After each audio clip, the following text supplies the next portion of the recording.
සුබ දවසක් වේවා සියලු දෙනාටම.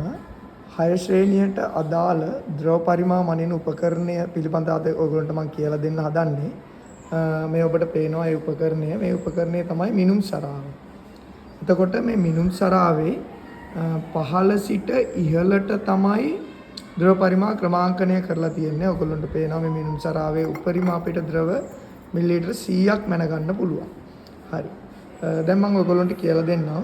මිනුම් සරාවක ද්‍රව පරිමාවක් මැනීමේදී සැලකිලිමත් විය යුතු කරුණු. හරි. අපි බලමු මේකෙන් කොහොමද අපි මිලිලීටර් 10ක ද්‍රව පරිමාවක් මැනගන්නේ කොහොමද කියලා. හරි. මම මේකට යොදා ගන්නවා මේ තියෙන දෙවුම් බෝතලය.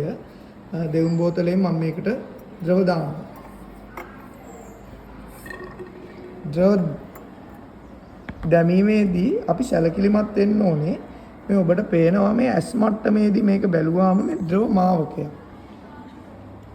මේ ද්‍රව මාවකයේ පහළ කොටස තියෙන්න ඕනේ මේ මිලිලීටර් 10 කියන අංකය. අපි බලමු ද්‍රව ඊමීට මම යොදනවා.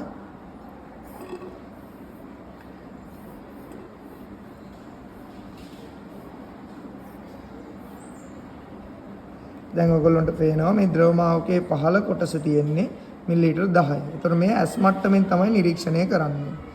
හරි.